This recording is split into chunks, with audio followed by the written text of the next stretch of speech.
Bonjour et bienvenue sur le podcast Le Fauteuil Rose. Je suis vraiment contente de revenir ici pour mes épisodes solo. L'épisode du jour sera peut-être un peu plus long que les autres épisodes, mais c'est pas grave. Je pense qu'on peut dire qu'on rentre officiellement dans la saison 3 du podcast Le Fauteuil Rose.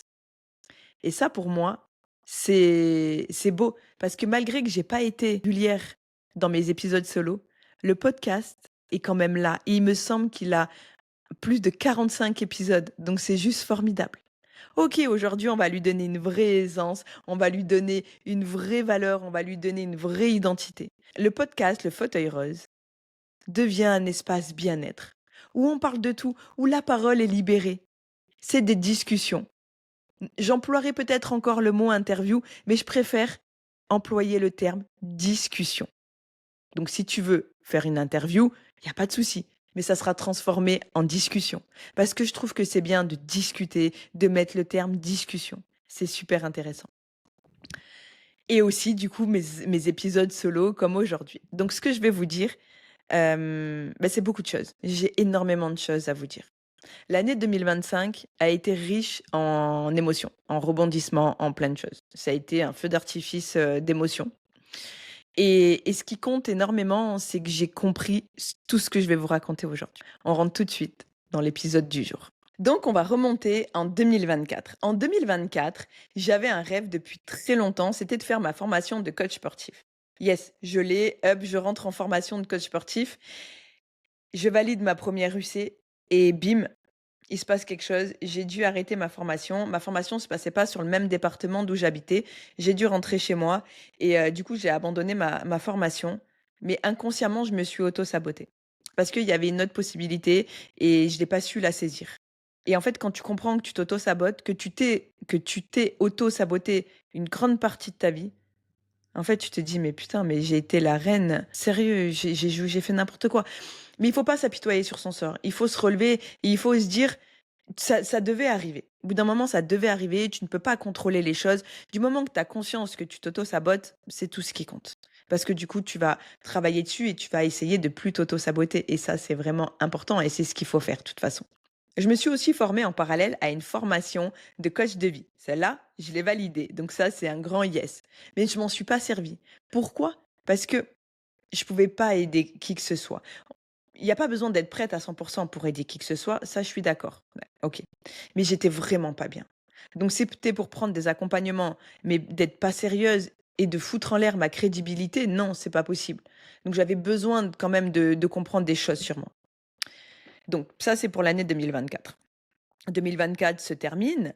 En parallèle, j'étais en train d'écrire un livre aussi. Donc j'avais envoyé mon manuscrit à plusieurs maisons d'édition, donc c'était en décembre 2024. L'année 2024 se termine enfin. Yes, c'est parfait, je suis contente. 2025 arrive. Le 4 janvier 2025, mon fils se fait opérer en urgence. L'année 2025, je dois dire, commence très bien. Et on découvre en parallèle que j'ai un nodule à la gorge. Donc du coup, cytoponction en urgence. C'est désagréable, la cytoponction, c'est vraiment désagréable. Donc entre mon fils qui se fait opérer et ma cytoponction, il y a eu 1 mois de stress. Parce que le temps que mon fils se remette et moi, le temps que j'ai mes résultats. Mon fils se remet de son opération. J'ai mes résultats. J'ai peur d'ouvrir l'enveloppe. J'ouvre l'enveloppe.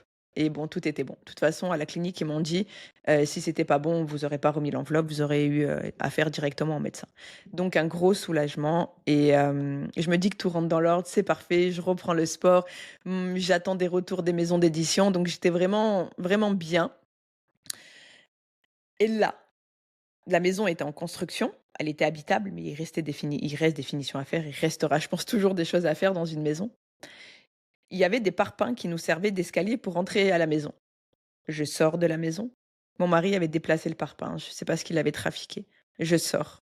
Je glisse sur le parpaing.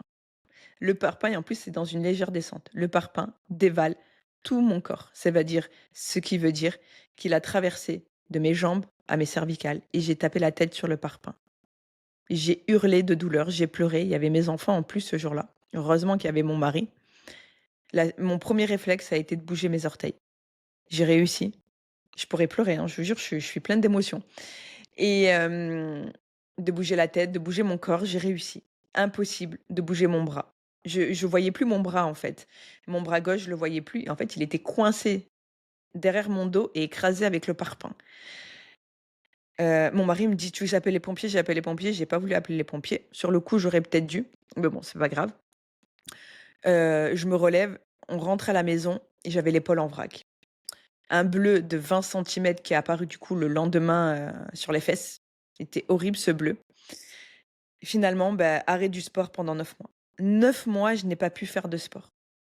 J'ai pris 10 kilos parce que j'ai pas fait attention, parce que je suis rentrée dans un cercle vicieux où, bah, je faisais plus d'activité physique. Ma dépense, énergétique, elle était de juste très basse, hein.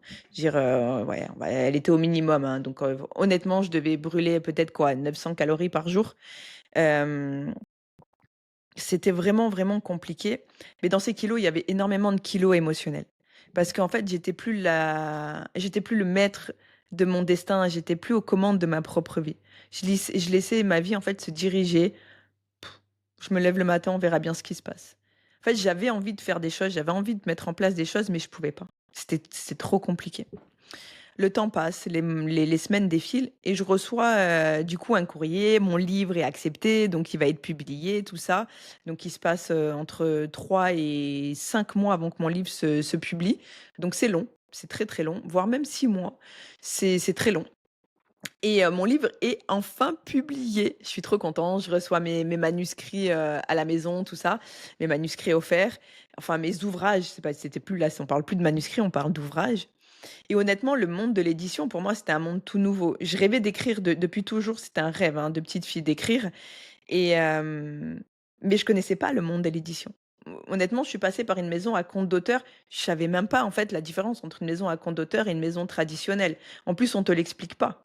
Donc enfin bref, c'est encore autre chose, mais voilà, mon livre est publié. Je vais dans la première librairie et on me demande, le nom de ma maison d'édition, tout ça, enfin, on me demande le titre de mon livre et ils le trouvent pas. Donc on me demande le nom de la maison d'édition et là, je m'en suis pris plein la gueule. Parce que finalement, j'étais passée par une maison d'édition à compte d'auteur et non par une maison traditionnelle. Mais ça veut dire quoi, en fait? Je trouve ça un petit peu dommage. Après, aujourd'hui, j'ai compris qu'il y a des différences entre maisons d'édition traditionnelles, hybrides, et compte d'auteur, pardon. Et l'auto-édition. Mais moi, finalement, ce que je vois, c'est que les maisons traditionnelles, aujourd'hui, sont beaucoup, beaucoup demandées. Donc si l'auteur veut passer avec une maison qui est autre que traditionnelle, qu'est-ce que ça peut faire, en fait, aux autres? Ça veut pas dire son texte est nul. Je veux dire, il y a, une autrice qui est très, très connue en France, hein, c'est Melissa d'Acosta. Elle s'est fait auto-publier au début. Il y en a plein, il y en a plein. Je vais dire, J.K. Rowling a été refoulée par des maisons d'édition, au début et aujourd'hui, on voit le succès fou. Enfin, il y en a plein, je pourrais vous en citer plein, mais l'épisode de podcast n'est pas un épisode de podcast, sur l'édition, pas du tout. Mais du coup, quand je suis sortie de cette librairie, je me suis dit: «Attends, je peux pas faire de sport. Je me retrouve avec un livre où je me fais rembarrer. Non, là, il faut que je fasse quelque chose». Du coup, je me suis dit: «Je vais interviewer des auteurs de l'ombre, comme moi». Ça a fonctionné. J'étais trop contente, c'était la première fois qu'un projet que je faisais, il fonctionnait. Franchement, j'étais trop contente. Du coup, là, on est rendu que j'ai fait plus de 20 interviews d'auteurs. Mais malgré tout, il y avait quelque chose qui me manquait. Tu vois, j'étais jamais moi-même, en fait et ça, c'était agaçant pour moi de pas être moi. J'avais compris beaucoup de choses, l'autosabotage, ma vie, la DPI, la dépression, enfin bref, c'était, tu vois, beaucoup de choses pour une petite femme, d'1 m 65, 58 kilos. Bon là, j'ai pris 10 kilos. C'était vraiment beaucoup, beaucoup de choses qui m'arrivaient et je me suis dit: «Putain, mais le sport me manque, mais comment faire?»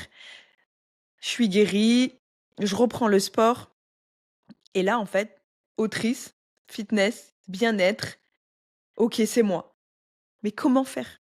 Comment mettre tout ça en avant? Comment créer mon entreprise? Comment créer une communauté autour de tout ça? Ben je sais pas. J'en sais rien. J'ai toujours pas la réponse aujourd'hui. Juste en étant moi-même et en faisant ce que moi j'aime faire et ne plus attendre d'être validée par les autres. C'est le seul truc, que je vois aujourd'hui. Mais tu vois, tu as envie de faire des choses et tu n'y arrives pas. Tu restes limite figé là à pleurer Et les personnes qui disent: «Bah, tu qu'à faire un truc», je vous le dis, je vous déteste. Je vous aime pas. Parce qu'il y a rien de plus destructeur, de plus toxique, de dire à quelqu'un qui sait qu'elle a des choses à faire, mais et de lui dire bêtement, comme si cette personne était bête: «Beh, tu qu'à faire quelque chose». What? Mais what? Tu vois, cette phrase-là, je la supporte plus. On me l'a trop souvent dite et c'est pour ça que moi, aujourd'hui, je la dis plus. «Tu qu'à faire quelque chose». Non, aide la personne. C'est quoi cette phrase? Elle est nulle. «Tu qu'à faire quelque chose», je crois que la personne, elle a pas envie de faire quelque chose. Elle meurt d'envie de faire quelque chose, mais elle y arrive pas. Et toi, tu es là avec tes grandes phrases en lui disant ça. Enfin, avec des grandes phrases, c'est pas une grande phrase ça, du tout, hein. «Ouais, mais arrête de procrastiner, mais passe à l'action», oui, OK, OK, OK. Aide-moi. Aide-moi à passer à l'action. Dis-moi comment je peux faire et je le fais. Bref, je suis assez remontée par ces personnes-là et attention, je veux pas qu'il y ait que ce que je viens de dire parce que je me suis entendue parler, parce que moi je prône le passage à l'action. Moi, je dis aux gens de passer à l'action. Mais moi, je vais pas leur dire bêtement: «Passe à l'action». Pourquoi faire? Il va me dire: «Pourquoi tu veux que je passe à l'action?» «Tu veux transformer ton corps? Passe à l'action. Tu veux écrire un livre? Passe à l'action. Viens, je te montre deux trois étapes, après tu te lances. 1% par 1%». Voilà, c'est dans ce sens-là que je me suis entendue parler et que je voulais, du coup, mettre une petite annotation sur ça. Parce que, c'est vrai que je prône beaucoup l'action et c'est vrai que je veux que les gens passent à l'action. Mais pas pour un but non fondé, tu vois? Pas pour une action vide de sens, parce que finalement ça n'a pas de sens aussi, non? Et du coup, si tu veux, beaucoup de choses, en fait, vont se mettre en place quand tu lâches prise, quand tu es vraiment dans le moment présent. Je pense que c'est important de lire dans une journée, de lire vraiment sincèrement, de lire, de faire du sport et de revenir au moment présent. C'est les 3 choses qui sont vraiment très, très importantes. Le sport, l'écriture, la lecture et de revenir au moment présent, de plus penser au passé. C'est pas ne plus penser au passé pour oublier ton passé, oublier ce que tu as vécu, non, pas du tout. C'est pour te dire parce qu'en fait, si tu veux, si tu repenses toujours au passé, comment tu veux évoluer? Parce qu'en fait, à force de repenser au passé, tu vas repenser à toutes les erreurs que tu as faites et finalement, tu vas pas pouvoir avancer. Parce que tu vas dire: «Merde, là, je suis tombée, je peux pas, j'ai peur. Là, merde, il s'est passé ça, il s'est passé ça, il s'est passé ça» et donc du coup, tu vas toujours t'auto-saboter. Bonjour madame auto-sabotage, c'est moi et c'est pour ça que c'est vraiment très important de voir son passé, mais différent et c'est pour ça que c'est encore plus important d'être dans le moment présent, d'être conscient du moment présent. Médite 5 minutes, 10 minutes, pas plus par jour. Méditer, c'est pas un truc de perché, honnêtement. Tu te mets une musique douce, tranquille et tu fermes tes yeux et tu d'être dans le moment présent et tu de voir la personne que tu veux devenir. C'est tout, stop. T'es pas obligé de chasser si t'as des mauvaises pensées, si t'as ci, si t'as ça. Non, juste, si t'as une pensée qui est pas top, qui te traverse l'esprit, à ce moment-là, tu rouvres les yeux, tu reviens au moment présent et là, tu refermes les yeux et tu repars tranquille. C'est quoi 10 minutes avant de rentrer chez toi, avant de récupérer tes enfants? Dans ta voiture. Crie un bon coup. Prends ces 10 minutes-là pour méditer tranquille. D'accord? Tranquille, sans personne autour de toi. Je t'assure, c'est top. C'est topissime. Je l'ai fait. Et pourtant, j'étais au fond, j'étais au fond, j'étais au fond, je te le dis. J'étais vraiment au fond, au fond. Et franchement, du coup, je me dis: «Vanessa, ça existe des personnes qui sont dans le domaine du fitness et qui écrivent des livres». Et là, je me dis: «Oui, ça existe». Il y a beaucoup de personnes qui ont écrit leur autobiographie, donc top, c'est ce que j'ai fait, et qui écrivent des livres de recettes. Bon ça, je l'ai pas encore fait. Mmh. Mais est-ce que ça existe des personnes qui écrivent des livres et des romans feel good? Alors perso, j'ai essayé de mener mon enquête, j'en ai pas trouvé. Mais je me suis dit: «Bon, si ça existe, j'aurais rien inventé, mais au moins je serais moi-même et je ferais ce que je veux». Mais si ça existe pas, je vais peut-être créer un nouveau concept encore. Donc dans tous les cas, tant mieux et tant mieux que ça existe pas ou que ça existe, tant mieux. Dans tous les cas, aujourd'hui, je suis moi. Donc j'ai mon podcast, j'ai mon livre «Ose briller» qui est sorti, qui est publié. J'ai un roman feel good qui est pour l'instant à l'étape du manuscrit, que j'ai envie qu'il sorte. On verra comment ça se passe encore, je vais pas me prendre la tête, je suis dans le moment présent. Et j'ai le sport, le fitness. Mais aujourd'hui, je vais pas reprendre ce que j'ai fait dans le passé, parce que ce que j'ai fait dans le passé, ça c'est pas que ça n'a pas marché, je tiens vraiment à mettre une annotation là-dessus. Je pense que vraiment, j'étais tellement dans une période d'auto-sabotage, une période sombre, une période de savoir qui j'étais, qu'en fait, c'est normal que ça marchait pas parce que je me sabotais. Je veux dire, je suis des comptes, aujourd'hui, ils ont grossi. Quand je les suivais, ils étaient qu'à 1 000, 2 000 abonnés. Aujourd'hui, il y en a, ils ont 800 000 abonnés. Je me dis: «What?» Mais entre-temps, je me suis désabonnée et tout ça, de ces comptes-là et en fait, ce qui fait la différence entre ces comptes-là, ces personnes-là et moi, c'est qu'elles, elles se sont pas auto-sabotées. Elles ont continué encore et encore et encore et encore. Et moi, j'avais ce truc en moi d'avoir besoin d'être toujours validée par tout le monde, par des grandes marques, par des grandes applications. Je me disais, mais sans elles, je peux pas exister. Mais si, tu peux exister, Vanessa. Et toi qui m'écoutes, c'est la même chose, tu peux exister. T'as pas besoin, si tu es dans l'écriture d'une maison traditionnelle ultra connue pour exister. T'as pas besoin si tu dans le sport, de quelqu'un de mondialement connu qui te fasse ta promotion. C'est un plus, c'est clair. On va pas cracher dessus, c'est un plus si ça arrive. On prend parce que nous, on prend les bonnes choses. Mais on n'a pas besoin de toutes ces choses-là pour exister. Ce qui compte, c'est qu'on soit nous-mêmes. Et aussi dur que cela est, cela n'est pas impossible. Donc, aujourd'hui, je me collerai aucune étiquette. Simplement de coach ou de pas coach, non. Aujourd'hui, je suis autrice, podcasteuse. Alors, je vais garder le terme intervieweuse, mais vous avez compris que c'est plus des discussions que je veux mener maintenant. Et sportif. J'ai d'ailleurs même créé ma nouvelle chaîne YouTube dans le sport. Parce que j'ai ma chaîne, le podcast Le Fauteuil Rose, et j'ai ma nouvelle chaîne YouTube qui est dans le fitness. Et ça, c'est trop bien, j'adore. C'est moi, voilà, c'est moi. Je fais ce que j'aime faire. Mon but, c'est de mettre un programme sportif à la vente. Mais pas un programme sportif 100% fitness où tu as le corps parfait, non. Pourquoi? Parce que je ne prône absolument pas le corps parfait. Ce que je prône, c'est limite l'imperfection. Il y a des moments où, que je regarde maintenant que j'ai pris 10 kilos, hein, bien entendu, il y a des photos que je regarde, j'avais soi-disant ce qu'on pourrait dire le corps parfait, et pourtant c'était ma pire période de ma vie. J'étais pas bien. J'étais au fond du trou et je me trouvais tous les défauts du monde, hein. Mon ventre, ça n'allait pas, mes fesses, ça n'allait pas, ma tête, ça n'allait pas, mes dents, ça n'allait pas, mon nez, ça n'allait pas. Oui, je vais m'arrêter là parce que non, mais je dirais, on est dans un truc, tu vois, dans un cocon, dans des vraies discussions. Vous montrer à quel point, en fait, on est nos pires ennemis. Les pires haters, c'est pas les gens qui vont dire qu'est-ce que tu fais sur les réseaux, t'as rien à faire, oh elle est moche, non. La pire personne, c'est nous-mêmes en fait. Parce que quand tu as confiance en toi, tu t'en fous de ce que l'autre il va dire. En plus, tu le connais même pas. Mais quand toi-même, tu es méchante avec toi-même, tu te trouves tous les défauts du monde, quand l'autre personne vient te critiquer sur les réseaux, finalement, ça va faire que approuver ce que toi tu penses déjà de toi-même. Donc du coup, bah, ça remet un coup à ta confiance, à ton estime de toi et tout ça. Donc c'est pour ça que c'est très important de se regarder en face, de se dire à quel point on s'aime, de dire à notre corps qu'on l'aime, de le remercier pour tout ce qu'on lui fait endurer. Et une fois que ça c'est OK, je peux te garantir qu'il y aura plus rien qui t'arrêtera. Il y aura plus rien qui t'arrêtera. Donc même si aujourd'hui, tu vois, j'ai pas enfin de profil, on va dire, coach, pas coach, tout ça, il y a une chose qui est sûre, c'est que je me vois comme une motivatrice. Et oui, motivatrice, ça existe, même si c'est pas dans le dictionnaire, moi j'ai décidé que ça existait. Mais ce qui existe beaucoup plus, c'est le terme motivologue, mais la motivation, c'est ça. Je vais simplement vous motiver à vous créer votre propre discipline. C'est ça en fait qui compte pour moi. C'est vous motiver à prendre des prises de conscience, vous accompagner dans une vie bien-être. Alors attention, moi je suis pas madame matcha, moi je bois pas de matcha, moi je bois du coca. C'est pas bien, mais je bois de l'eau aussi, d'accord? Je bois du thé vert aussi. Je bois des chocolats chauds aussi.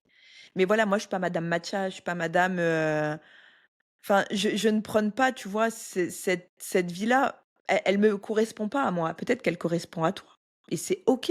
Et là-dessus, il y a aucun problème. J'ai des amis, des amis très proches qui boivent du matcha. Moi, j'en bois pas. Mais elles, en l'occurrence, elles boivent pas de coca. Et vu que je parle de coca et que je prône une vie saine, je prône une vie saine. Mais une vie saine, ça ne veut pas dire de te priver de tes plaisirs. Moi, boire un bon coca avec des glaçons et une tranche de citron, c'est mon plaisir. Donc si j'ai envie, je le fais. C'est sûr, je vais pas boire du coca, 3 litres de coca par jour, non. Bien sûr que non. Je vais boire ma bouteille d'eau, ça oui, 1,5 litre, 2 litres par jour, oui. Mais ce que je veux vous dire quand je dis une vie saine, c'est que j'ai tellement vu de gens tuer leur santé avec la drogue, avec l'alcool, avec des médicaments, que c'est ça en fait. C'est pour moi une vie saine, c'est de respecter ton corps. C'est respecter ton corps. C'est ça qui compte. C'est vraiment ça, tu vois. Tu n'es pas obligé d'aller te tuer 2 heures à la salle de sport. Si tu veux le faire, c'est OK. Je suis inscrite à la salle de sport. J'y vais 2 à 3 fois par semaine à la salle de sport. Parce que j'en ai besoin, j'ai besoin de sortir de chez moi. Je suis H24 chez moi. Donc ça me fait du bien. J'ai mon petit programme, je sais ce que j'ai à faire. En toute honnêteté, je dois durer 1 et quart, 1 heure et demie si je fais du cardio en plus. Mais pas plus. 3 fois par semaine. Ouais, 2 fois, 3 fois par semaine. Mais après, je fais toutes mes séances à la maison aussi. Donc, c'est un mode de vie qui m'appartient à moi. Moi, simplement, ce que je partage, c'est de vous aimer, de vous motiver et de bouger votre corps. Et peut-être aussi des petites idées recettes, parce que je kiffe faire à manger, j'adore faire à manger. Donc voilà, je pense que cet épisode de podcast-là, il reflète vraiment qui je suis. En fait, je suis moi-même. J'ai plus besoin de l'approbation de qui que ce soit. Et ça, c'est important. Mon but, c'est de vivre et de plus avoir de regrets sur quoi que ce soit. D'être moi-même, d'apporter de la joie. Avec moi, enfin, moi, si tu t'entraînes avec moi, je te dirai pas que ton corps, il sera à la perfection. Non. Je pense qu'il y a assez de comptes et d'applications sur les réseaux pour te dire que tu auras un corps parfait. Moi, je sais que ton corps sera transformé, oui, mais il sera pas parfait, ton corps. Et tu dois l'aimer comme ça, ton corps. Tu dois l'accepter comme ça, ton corps. Et ça, je trouve que c'est juste la base de la base de la base de la base. T'imagines la pression que c'est de compter ses calories, de compter ceci, de savoir ce que tu manges, de te mettre la pression. Ah, j'ai mangé un burger, malheur. C'est bon, je mange plus pendant 2 jours. Non, non. T'as mangé ton burger, il était bon, tu l'as kiffé, t'en avais envie. Et ben voilà, c'est ce qui compte. C'est sûr qu'il faut pas que tu manges des burgers tous les jours de la semaine. Non, bien sûr que non. Tu manges un burger, ok, t'as mangé un burger. Et alors? C'est bien, tant mieux. Et ben le lendemain, tu vas te manger sainement. Et manger sainement, ça veut dire juste respecter tes portions. Tu vois, mange dans une assiette petite. Mais si tu veux manger steak pâte, mange steak pâte. Si tu veux manger une salade d'avocat, mange une salade d'avocat. Mange ce qui te fait du bien. Juste, c'est vrai qu'il faut respecter ta dépense énergétique que tu vas avoir. Tu sais très bien que si tu as un travail qui est sédentaire, admettons, on va dire, par jour, 1 300 calories, tu manges un burger, tu sais que là, tu as pété ta dépense énergétique. C'est pas grave. Tu l'as mangé, c'est bien. Fais ta séance de sport habituelle, bouge même 10 minutes, va marcher. OK. Et le lendemain, eh ben, tu mangeras beaucoup plus sainement. Le but, c'est vraiment de ne pas créer de complexe alimentaire. Enfin, sur le coup, tu sais pas, mais c'est parce que du coup, tu t'es créé des complexes avec la nourriture. Tu t'es auto-saboté avec la nourriture. Donc c'est pour ça que c'est vraiment important de rester nous-mêmes et d'être nous-mêmes. Dans cet épisode de podcast, on est parti un petit peu dans tous les sens, mais c'est pas grave, c'est aucun problème. Je pense que vous avez compris la finalité de tout ça et c'est d'être nous-mêmes. Voilà. Je le dis et ouais, j'aime l'écriture, j'aime la lecture, j'aime le sport, j'aime me dépenser, j'aime, finalement la vie, en fait. J'aime le bien-être, j'aime le mouvement, j'aime bouger et puis, ben ça plaît, ça plaît, ça plaît pas, bah, tant pis, il faut aussi que ça plaise pas, hein. De toute façon, on peut pas plaire à tout le monde, hein. Moi, du moment que je me plais dans le reflet de mon miroir tous les matins, que mes enfants, bah, sont contents de m'avoir comme maman, c'est bon, je suis contente. Donc voilà. Je pense que je vais terminer cet épisode de podcast parce que je sens que j'ai encore beaucoup de choses à dire, mais je vais partir vraiment dans tous les sens. Et ça serait bien si justement j'ai quelqu'un qui veut partager des discussions parce que d'échanger, du coup, je trouve que c'est bien. Tu vois, ça part en discussion et on met un sujet, et puis finalement, on en aborde 50 autres. Et moi, je trouve que c'est super intéressant parce que c'est ça qui donne le goût en fait, c'est un podcast où tu es entre amis. Et ça, c'est vraiment top. Donc voilà. Donc, pour toutes les personnes qui sont restées jusqu'à la fin de cet épisode de podcast, je vous remercie infiniment. Je ne sais pas du tout, on est à combien de minutes. Je vais m'approcher. On est à 27 minutes, on est pas mal. Peut-être que j'aurai du montage à faire, donc peut-être qu'on sera pas à 27 minutes officielles. Donc pour, le montage vidéo que je vais faire, tout ça, mais, je pense que c'est déjà très bien. Ça fait une bonne remise à niveau. Hem Pour les épisodes de podcast, voilà, je me cherche encore et ça, je trouve que c'est bien. Ils seront pas toujours en filmés. Je vais essayer de les filmer à 99, mais c'est vrai que j'aimerais aussi changer, tu vois? Aller filmer dans ma voiture, enfin faire mon podcast dans ma voiture, faire mon podcast j'ai un joli port, aller le faire au port, j'ai les salines, j'ai la plage, tu vois? Aller le faire un petit peu à l'extérieur aussi. Donc il y a des moments, c'est vrai que je pourrais peut-être pas me filmer tout le temps, mais en tout cas, les épisodes de podcast seront toujours, ils seront là, voilà, ils seront là, ils seront toujours de sortie et ça, c'est ce qui compte, voilà. C'est d'avoir une régularité dans ce que moi je veux incarner, voilà. Moi, ce que je veux incarner, je pense que vous l'avez compris, c'est le wellness, voilà, c'est le bien-être. Wellness, plus, plus, plus, plus. Voilà. Sur ces belles paroles, je vous souhaite la plus belle des journées. Vous aurez en description de ce podcast tous mes liens, les liens de mon Instagram, les liens du podcast, les liens pour acheter mon livre, les liens de mes 2 chaînes YouTube et puis moi je vous dis à très vite et je vous souhaite la plus belle des journées. Ciao!